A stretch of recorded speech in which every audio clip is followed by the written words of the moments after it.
Mesdames, Messieurs, vous êtes désormais dans le débat fer croisé avec Zéphirin Aouga et Hounongbe Christian.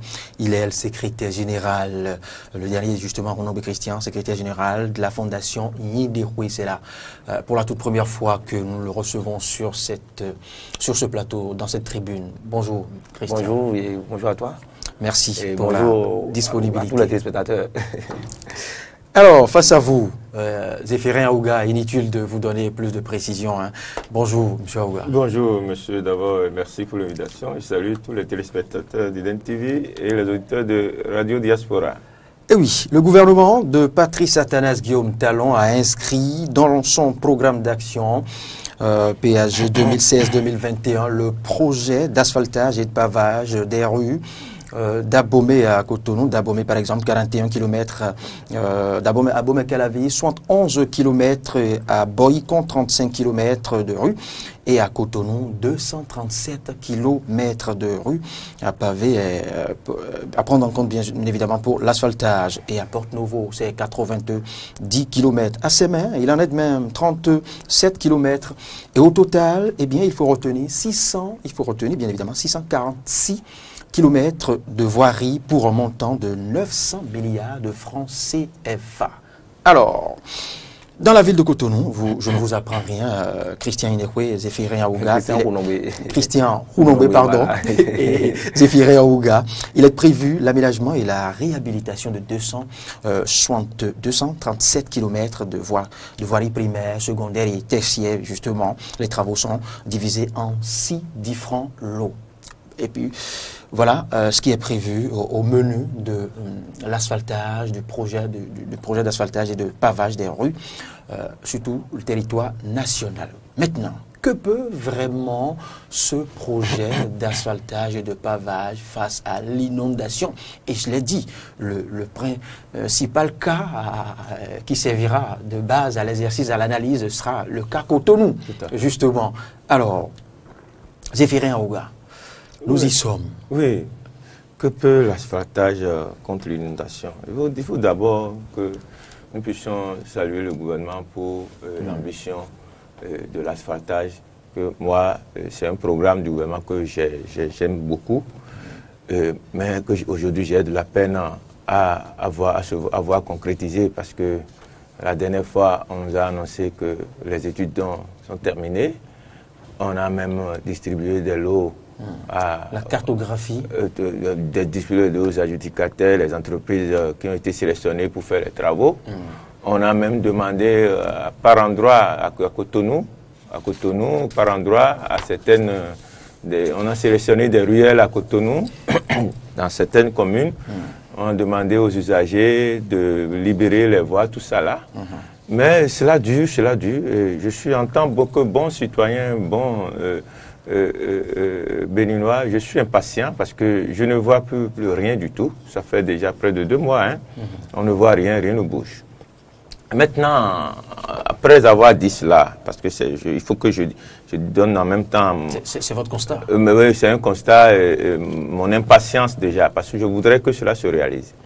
Et l'asphaltage pourrait régler quel problème? Au moins, dans les quartiers, vous allez autour des toits rouges, dans certains quartiers, nous sommes un peu dans la boue, dans la poussière. L'insalubrité aussi est due au fait que... Tréfonds du bas-fond. Oui, au fait que nos voies, nos routes ne sont pas pavées, ni asphaltées, ou bien ne sont pas bitumées. Donc, l'asphaltage va permettre ça là, c'est-à-dire que relever un peu le cadre de vie et nous sortir un peu de la poussière, de la gadoue, lorsqu'il pleut un peu, même s'il ne pleut pas, vous voyez, vous rentrez dans les ruelles à Cotonou, tout est sale parce que c'est pas bien entendu. Donc ça va assainir le cadre de vie, nous relever un peu notre standing, tout ça là. Et en plus de ça, il n'y a pas seulement à bitumer les voies, il y a à mettre, à faire de l'assainissement et à mettre mettre les caniveaux, tout ça là, pour pouvoir drainer l'eau. Et c'est à ce niveau-là que on aura mis les infrastructures pour pouvoir recueillir l'eau et permettre à ce que lorsqu'il y a des précipitations que les quartiers ne soient pas inondés. Mais cela n'empêche, l'asphaltage ne peut pas empêcher que la pluie ne tombe. On a un problème de réchauffement climatique aujourd'hui qui fait que dans le monde entier, il est difficile de contrôler les dérèglements climatiques, tout ça là, qui joue, et surtout le réchauffement climatique qui fait que souvent, il pleut plus lorsqu'on passe une période où il fait trop chaud. La nature même essaie d'équilibrer. La période qui vient après, c'est que il faut qu'il y ait beaucoup plus de pluie, d'eau pour rafraîchir un peu, pour équilibrer les choses. Donc, il y a plus d'eau qui tombe. Donc, Cotonou était déjà connu comme un lieu, un endroit, c'est un peu en dessous de la mer, mais c'est aussi une zone où il y a beaucoup de bas-fonds. Moi, j'ai grandi à Cotonou. Il y a beaucoup de bas-fonds pendant les vacances. Quand il pleuvait, nous, on pouvait, dans la rue, dans les ruelles, là, nous, on attrapait les poissons, on s'amusait, on se baladait, même avant que même Sofra, Sofra, là, c'est une société française. Quand on dit Sofra en fond, là, c'est une société française qui avait travaillé et fait les grands travaux ici, les gros caniveaux, tout ça là, qui avait, puis même avant Cotonou, c'était un endroit qui était tout le temps inondé. Donc Sofra a fait un travail extraordinaire. Et c'est les caniveaux qui sont souterrains, c'est souvent souterrains, et qui couvrait presque tout Cotonou dans le temps. Le Cotonou d'alors qui commençait un peu de Flakodji, qui s'arrêtait là où il y a Marina, on appelle Marina maintenant, là, ce n'était pas Marina, Marina était à Maromité avant, mais là où il y a la station, comment on appelle, la station de Sikekodji, là, Cotonou s'arrêtait presque là, donc tout le reste, c'est... les Wologede, les Saint-Irita, tout ça là, c'était la brousse, c'était la broussaille. Donc, Sofra a fait tout ça là jusqu'au niveau de la présidence dans ces zones-là, au niveau du CNHU. Donc, ils ont creusé des trous, ils ont fait un travail extraordinaire. C'est ça qui a permis qui a sauvé un peu Cotonou dans le temps. Mais après ça, les autres travaux, les travaux du genre n'ont plus continué. Après le travail, ce que Sofra a fait, ce qu'on a fait, ce sont les collecteurs qu'on a fait autant de Soglo aussi un peu, à Papa un peu partout. Et malgré ça, cela n'a pas réglé les problèmes d'inondation. Quand il tombe, l'eau, et ils ont commencé, ils ont vendu aussi tous les bas-fonds, les lieux naturels, les réceptacles naturels où l'eau doit, l'eau doit aller, ont été vendus, si bien qu'aujourd'hui, dans certains quartiers, les gens sont inondés simplement parce que quand il pleut, l'eau ne sait pas où aller. L'eau ne sait pas où aller, il n'y a plus nulle part où l'eau doit aller. Donc, quand ça rentre dans les maisons, et puis bon, la dernière fois avant même, vous m'aviez invité, je n'ai pas pu venir parce que j'étais bloqué. Juste, je vous dis, j'étais bloqué devant Kaboma. Devant Kaboma. Quand je vous dis Kaboma, vous connaissez Cotonou. Kaboma, nous sommes en centre-ville, Kaboma, et sur la voie pavée, j'étais en voiture, mais je ne pouvais pas passer. J'ai dû garer. Les autres qui passaient, qui étaient en 4x4 et qui faisaient le pro, mais il y en a qui sont restés dans l'eau et ont dû interpeller les jeunes gens qui ont dû les pousser pour pouvoir sortir de l'eau. Merci Zéphirin Ouga. Christian, vous avez suivi votre vis-à-vis cette dernière décennie. On a vu à la tête de la municipalité de Cotonou les Soglo, je veux parler du père maire au fils maire, à travers l'effort, le programme, je dirais le programme phare de cette municipalité, le fameux 3CI, qui malheureusement n'a pu surmonter l'inondation à Cotonou. Nous en sommes maintenant à l'ère de la rupture et, je l'ai dit à l'entame de ce débat, le gouvernement accorde du prix à ce projet d'asphaltage et de pavage des rues.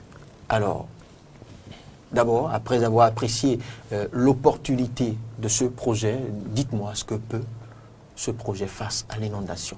Vous voyez, le projet asphaltage, quand nous prenons d'abord dans le PAG, le programme d'action du gouvernement, c'est au niveau du pilier numéro 3 de ce programme-là. Et le gouvernement a souhaité l'amélioration du cadre de vie.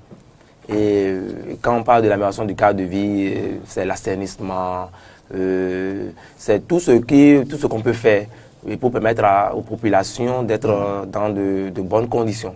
Vous voyez? Et donc, d'abord, asphaltage, le programme asphaltage devait tenir compte des villes du Grand Nokoué, les villes qui ont corps avec le lac Nokoué, en quelque sorte.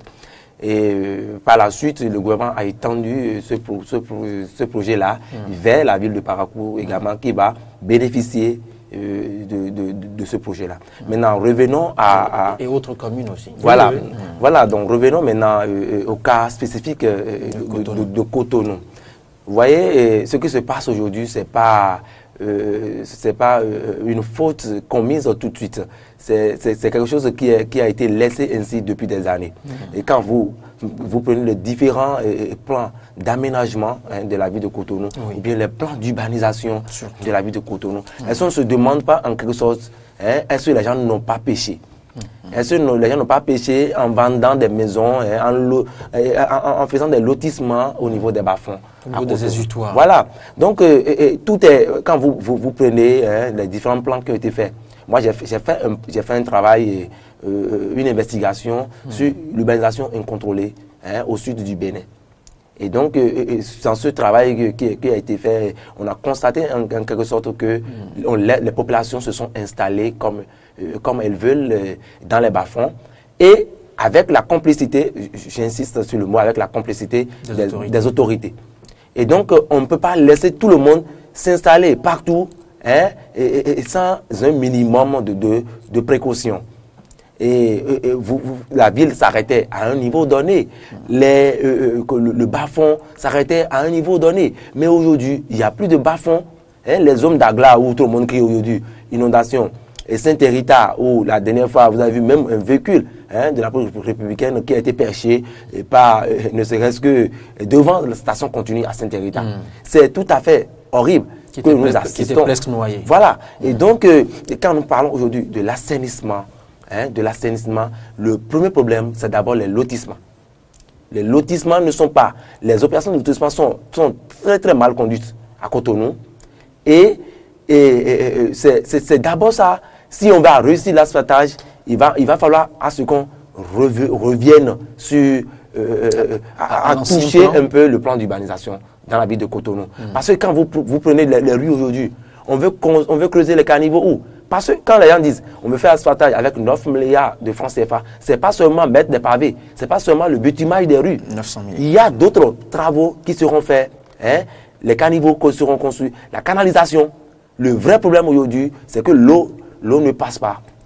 Il y a les bas-fonds qui sont, les caniveaux qui sont devenus des réceptacles d'ordures.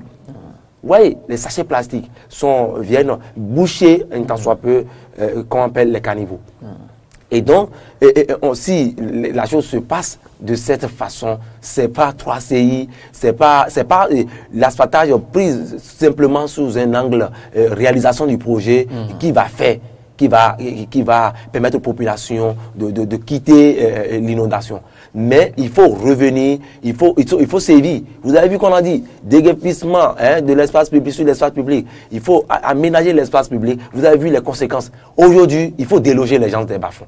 C'est ce qu'il y a lieu de faire. Même c'est pas tout le monde, mais il y a des endroits où l'eau doit venir rester. Il y a le lit même de l'eau. Si on ne creuse pas ce lit-là à l'eau ira où après la pluie?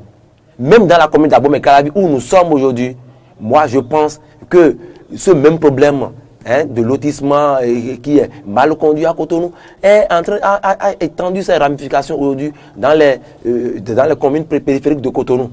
À Calavi, ou même dans les zones comme Glo aujourd'hui, vous ne pouvez pas passer dans certaines rues parce que les rues ne sont pas bien tracées. Il faut tracer les rues, il faut mettre les caniveaux pour pouvoir éviter l'inondation.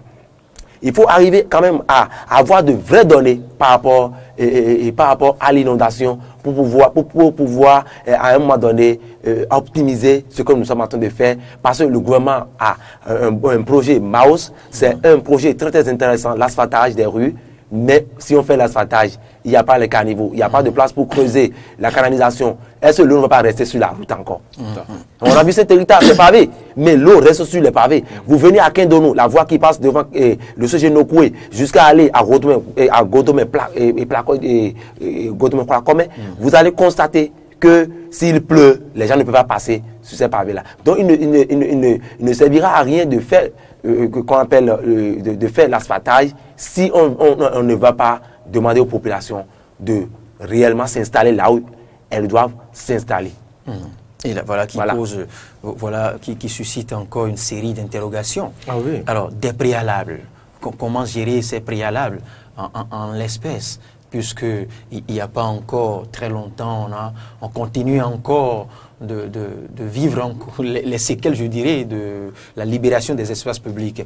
Et si on en vient encore à en demander à ceux-là qui habitent bien aisément, confortablement, entre griffes, ces bas-fonds, ces exutoires naturels, alors là, est-ce qu'on n'en ajouterait pas au calvaire du Béninois? Non, mieux vaut en ajouter en même temps pour que demain les gens, là, puisque personne ne vit dans les bas-fonds en quiétude.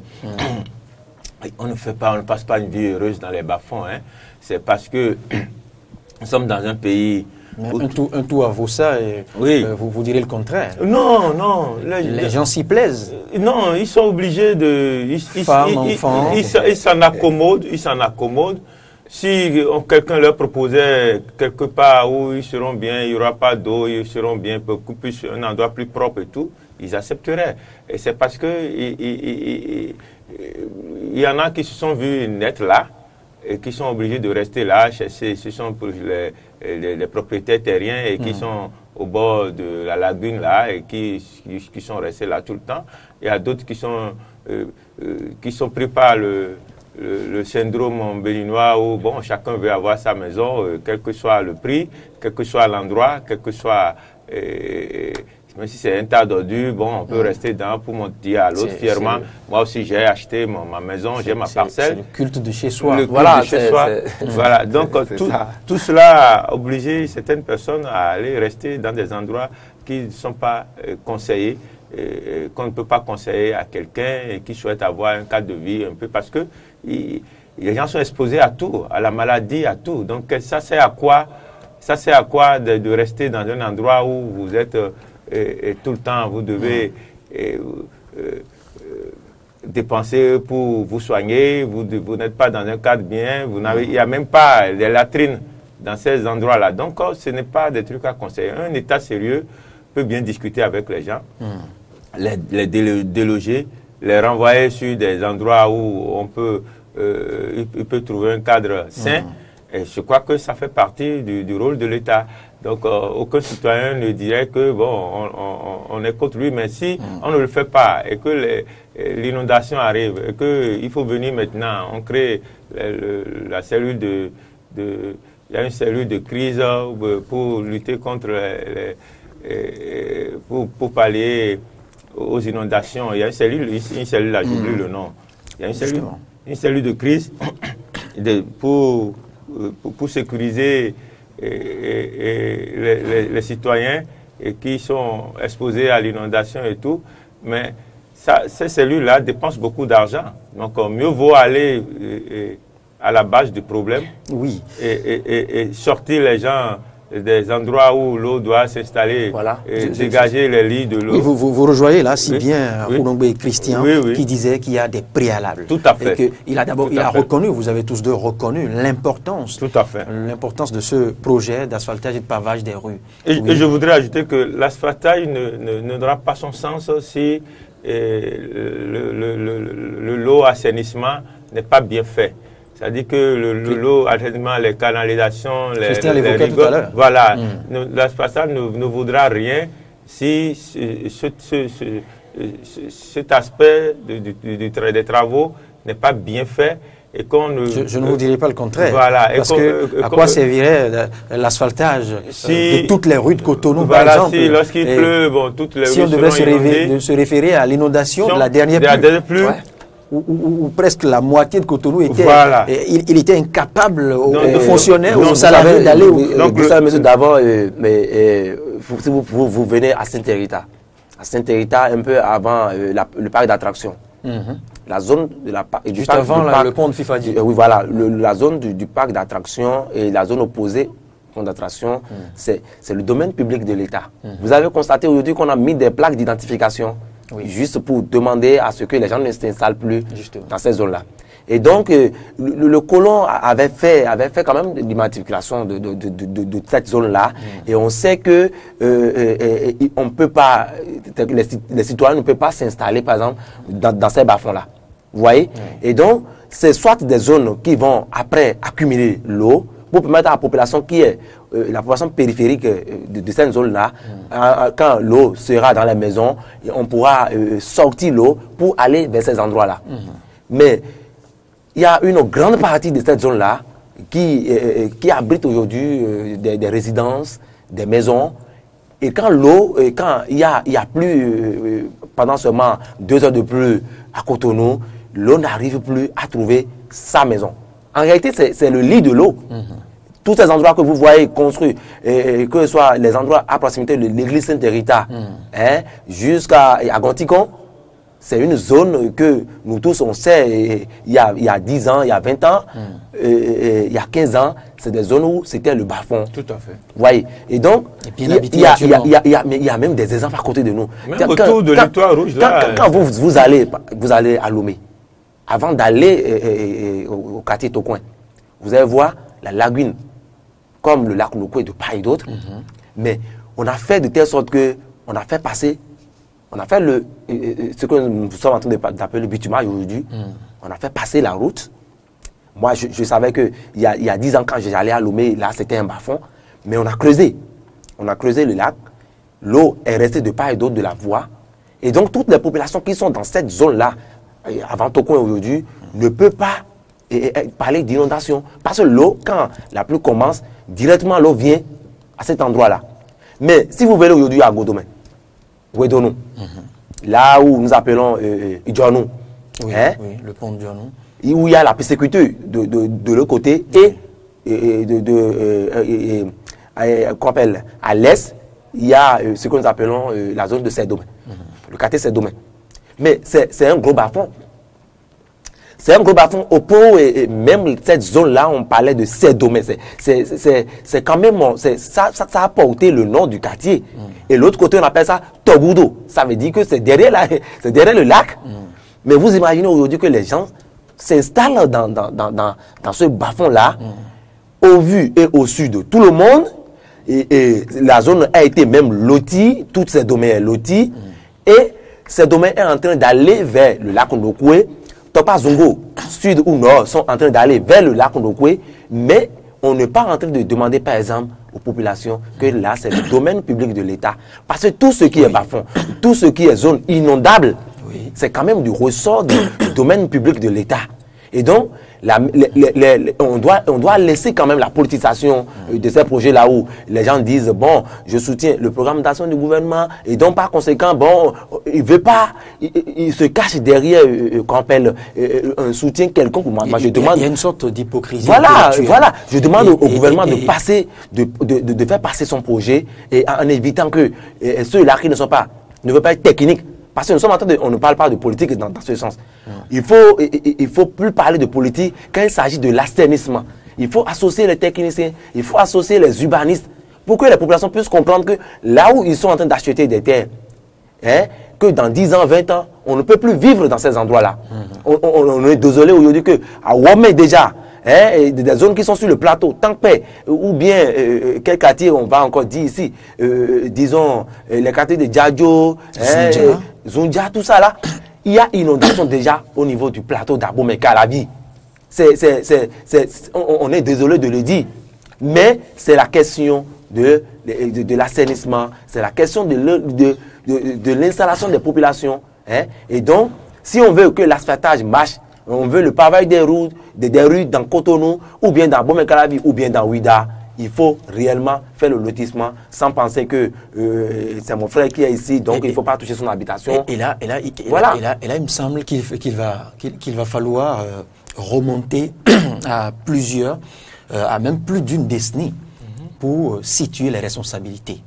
Parce que on a eu le cas il y a quelques mois ici à Glodjibé, une zone de grande superficie déclarée d'utilité publique, reconnue par les autorités, je dirais, locales et centrales aussi, mais qui ont été morcelées, tout à fait, sérieusement morcelées et vendues à merveille. Voilà. Il en est de même pour ces zones que vous évoquez, oui. Zéphirien Ouga, oui. Et Christian Rounombe. Vous savez, le plan d'urbanisation, le plan d'assainissement, de lotissement existe, ouais. est bien connu des autorités municipales. Tout à fait. Et pourtant, on en morcelle, on en vend au vu et au su des autorités. J'estime que il faut plus dire nécessairement que les gens doivent bénéficier de l'amélioration du cadre de vie sans réellement limiter là où leur pouvoir s'arrête. Il faut qu'on arrive, si l'État a des domaines quelque part, ou quand vous prenez le code foncier domanial. Dans le code foncier domanial, les trucs sont clairs. On sait ce qu'on appelle domaine public de l'État. On sait ce qu'on appelle domaine privé de l'État, domaine public des collectivités territoriales et domaine public qu'on appelle des collectivités territoriales. On connaît tout ça là. Et donc, c'est aux autorités. Oui, à quoi ça sert de connaître? Voilà. De connaître. Il faut mettre maintenant des plaques d'identification, comme on l'a fait par exemple à FIFADI. Il faut mettre des plaques d'identification pour demander aux gens de ne plus s'installer dans ces endroits-là. Le problème que pose M. Davos, c'est quoi? C'est que ces tests-là existaient. Ça existait. C'est pas. Il existe encore. Il existe encore. Le nouveau code vient encore confirmer ce que nous disons ici, que nous n'avons jamais manqué d'avoir des tests. Voilà. Mais on ne les applique pas. Il faut appliquer les tests. Donc, les plans domaniaux. Qu'est-ce qui empêche l'applicabilité des tests? Voilà. Le respect des tests. Le respect, simplement. Non, c'est le chauvinisme, c'est la politisation, c'est ça. Donc, voilà des aspects que l'asphaltage doit prendre en compte pour que véritablement, qu'on ne gaspille pas les sous pour rien. Parce que si ça se limite seulement au bitumage et au pavage et qu'on ne prend pas les décisions hardies pour que véritablement les canalisations qui sont prévues pour libérer les exutoires, pour libérer les exutoires, tout ça là, qui sont prévues pour drainer l'eau et tout, et que l'eau, quand l'eau circule, il faudrait que l'eau se retrouve quelque part. Donc tous les réceptacles de l'eau là doivent être dégagés pour véritablement que ces travaux-là connaissent un réel succès. Mais moi, après avoir dit ça, je reviens sur ce que j'avais dit à l'entame. J'ai un petit pincement de cœur sans que les choses piétinent.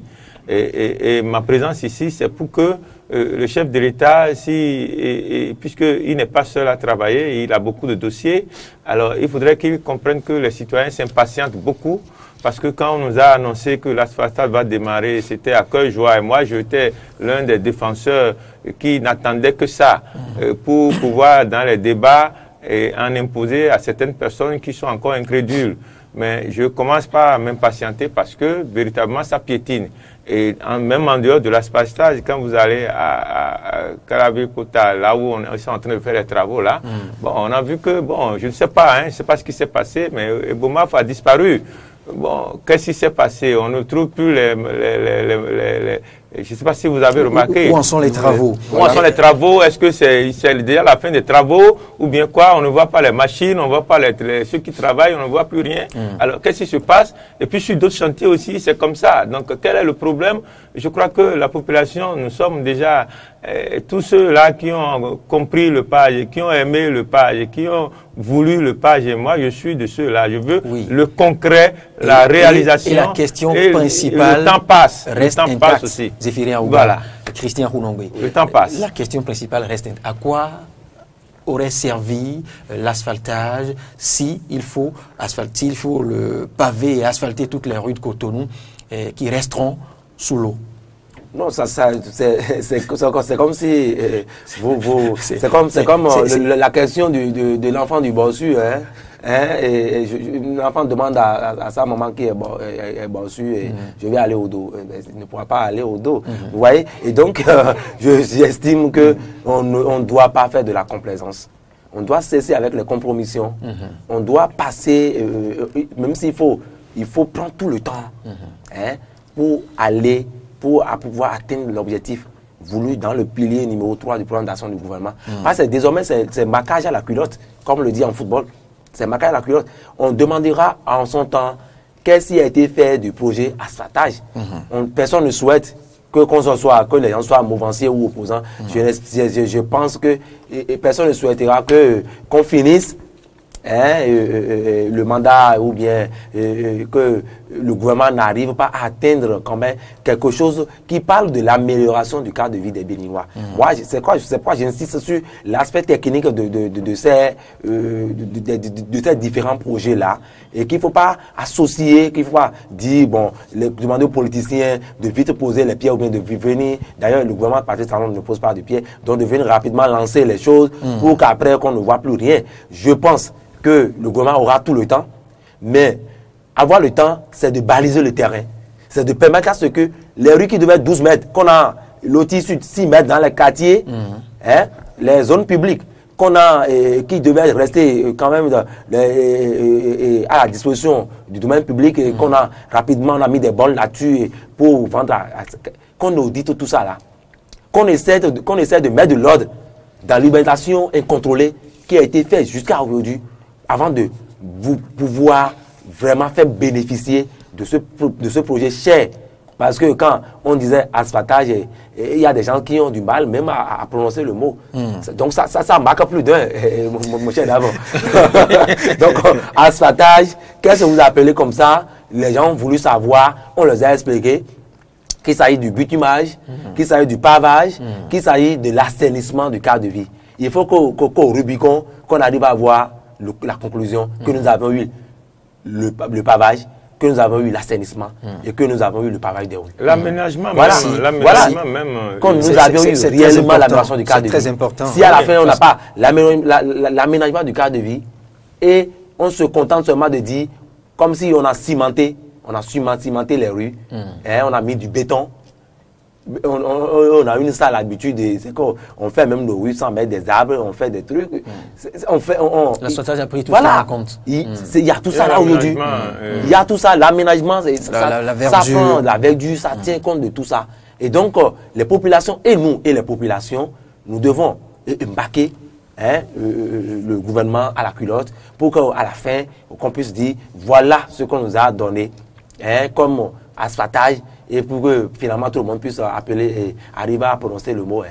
Il faut ajouter que l'asphaltage n'empêchera pas l'inondation, mais l'asphaltage peut contribuer à nous aider et à lutter contre l'inondation si effectivement les travaux sont bien faits et surtout les travaux concernant l'assainissement sont bien faits et que nos techniciens, ceux qui doivent se charger de cela, et même les autorités soient très exigeants par rapport à ça. Et les dernières pluies à Cotonou nous ont montré que, effectivement, pour que cela soit vraiment du succès, il faut qu'il y ait une solution fiable face à l'inondation. Fiable à l'inondation. Si cela ne vient pas régler un peu ce problème-là, ça ne servira à rien. Oui.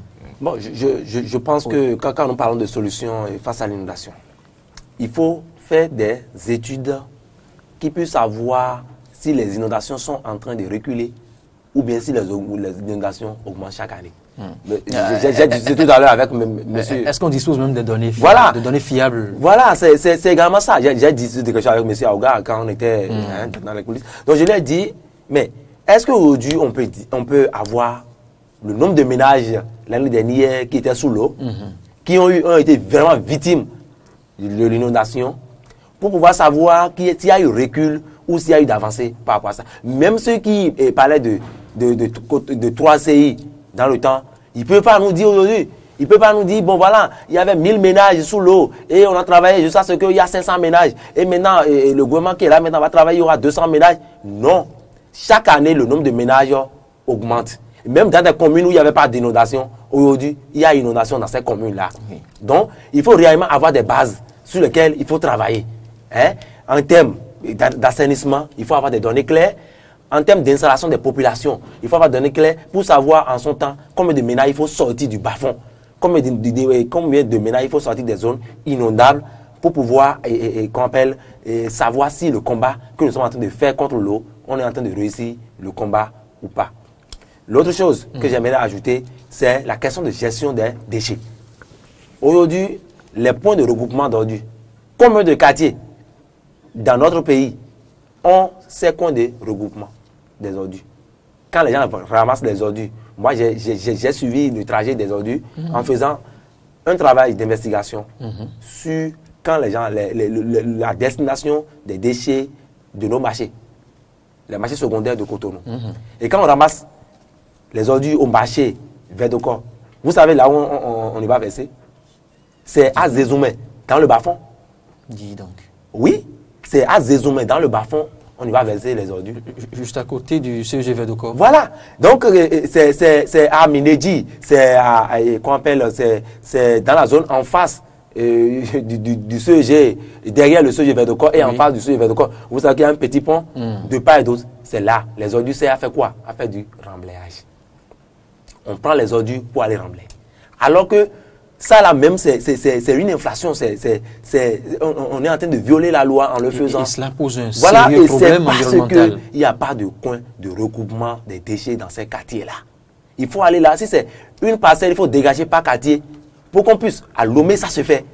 Quand les gens, les éboueurs qui collectent des ordures, quand ils viennent ramasser les ordures dans une maison, ils savent là où il faut aller les jeter. On ne prend pas les ordures pour aller les jeter dans les bas-fonds. Une petite parenthèse, et cette zone de Verdocor que vous venez d'évoquer, quand vous passez même à Zim, dans cette zone, vous êtes incapable de respirer. C'est difficile. Les populations sont exposées sur presque 100 mètres de kilomètres carrés. Vous êtes incapable de respirer. Je crois que le gouvernement de la rupture a un programme pour concernant les ordures, la gestion des ordures, je crois à Cotonou ou dans les autres villes. Il paraît que les études sont déjà presque terminées. J'espère qu'avant 2021, nous aurons véritablement un programme sérieux de ramassage d'ordures, de gestion de ces ordures-là, pour que véritablement on ne fasse plus comme vient de citer Monsieur Clotaire. Monsieur Christian. Monsieur Christian, s'il vous plaît. Comme je viens de dire, on prend les ordures de là et puis on va les jeter dans les bas-fonds, juste alors que ces bas-fonds-là devraient être quand même libres pour recevoir l'eau, tout ça. Ce qui fait que on ne règle pas les problèmes, mais on les déplace. Et nous sommes... ce qui pose aussi le problème de transformation des déchets ménagers. Tout à fait. C'est ça. Et donc, aujourd'hui, on ne peut pas faire... Si on veut faire l'asphaltage, il faut tenir compte de toutes ces questions-là. Parce que si on fait l'asphaltage, on fait de la canalisation et les gens ramassent des ordures, des marchés, ils versent dans le caniveau. À quoi aurait servi l'asphaltage? Oui, donc... Et si le terre-plein central devait continuer à servir de dépotoir, comme c'est le cas de Zongo, tout le long de Zongo. Et c'est en pleine ville de Cotonou. Même il y a un cas, je sais pas pour tirer sur la mairie, mais bon, moi je ne suis pas maire, donc chacun doit jouer son rôle. Vous quittez... marchez dans Tokpa et vous prenez la voie vous faites comme si vous venez arriver, vous viendrez vers la station Legba là. Oui. Mais toute la ville là qui passe même juste devant la pharmacie K-thérapie, tout ça là, mais tout le temps c'est sale. Oui. Surtout le terre-plein. Tout est sale, les voies, le terre-plein, tout est sale et c'est tous les jours comme ça. Et il y a des ordures partout. En plein Cotonou, et moi je ne sais pas. Donc, et ça n'est pas le seul constat. Oui, à des moments donnés, la question qu'on se pose à Cotonou, tous les jours, c'est si la municipalité continue d'avoir à sa tête des autorités, des responsables qui doivent travailler, ils n'ont qu'à travailler. Vous savez que la direction des services techniques continue est assez active sur le terrain. Vous allez là aujourd'hui, les ordures, il faut les déposer quelque part. Tout est Il sale. faut déposer. Moi, je pense Et qu'il faut... des ordures partout. Voilà, il En faut plein faire une Cotonou. politique. Il faut faire une politique où on peut avoir des déchetteries dans les quartiers. Quand tu sais que on dépose les ordures quelque part, même si ceux qui ramassent chez toi ne viennent pas là, tu peux aller déposer là-bas toi-même. Hein. Tu as ton véhicule, tu es à la maison et depuis 72 heures, 48 heures, une semaine, les éboueurs sont venir chercher les ordures qui sont chez toi. Mais tu connais là où on dépose les ordures. Moi, je pense que ça ne me pose pas du tout de problème d'attendre les éboueurs. Il y avait une place à Sainte-Rita pour conclure, qu'on pouvait appeler déchetterie, comme vous le dites, mais qui, depuis 2 ou 3 ans, abrite désormais un immeuble à étage resplendissant. Voilà. Donc ça vous dit que cette, dit-on en griffe déchetterie, a été déjà cédée, bradée. Parce qu'il y a des techniciens, il y a des gens qui ont fait ce qu'on appelle le tri des déchets, qui savent là il faut mettre les déchets plastiques, là il faut mettre les déchets organiques. Il y a des gens qui connaissent ça. Donc il suffit seulement de mettre cette compétence-là en jeu pour pouvoir atteindre les objectifs. On a toute la matière grise chez nous pour éviter ce genre de problèmes. Mais nous ne voulons pas, ou bien nous voulons faire de la complaisance, nous voulons faire de la compromission et on ne veut pas avancer sur ces questions-là. Voilà. Alors, c'est dit qu'en conclusion, l'asphaltage, le projet très important, ça, nous l'avons très ambitieux, n'aura servi presque à rien si on ne prend pas en compte ces préalables, l'assainissement, le lotissement, la gestion des déchets à Cotonou et surtout la gestion de l'inondation à Cotonou. Il en est de même ailleurs, hein, dans d'autres communes. À Boycon, on pourra en dire de même. Hein. Ah oui. Ah oui, c'est ça. Oui. On aura une autre tribune consacrée aux autres communes. Sinon, c'est à croire que c'est seulement à Cotonou. Non, à Boycon, quand il pleut sur une trentaine de minutes à Boycon, écoutez, vous ne pouvez plus rien faire sur presque 2 à 3 heures après. Voilà. Ah oui, et ça, il faut le dire. Et le même cas peut-être à Paracou, ça, j'y vis pas pour vous le confirmer. Donc, on va contribuer, on va consacrer autre tribune à d'autres municipalités avec des données scientifiques à vous présenter. Merci Zéphirin Aouga pour la disponibilité. Merci à vous, Christian Rounongbe. Je rappelle que vous êtes le secrétaire général de la fondation Nyidewe. Je le disais tantôt, vous ne nous avez pas précisé qu'est-ce que c'est que Nyidewe. Bon, la fondation Nyidewe, c'est une fondation qui travaille spécialement dans la promotion des valeurs de l'environnement. Ça sauvegarde l'environnement. Voilà, et l'assainissement, les questions. Super. Voilà. Super. Et donc, c'est quand même, nous sommes dans la ligne droite que le gouvernement, l'amélioration du cadre de vie des Béninois. Voilà.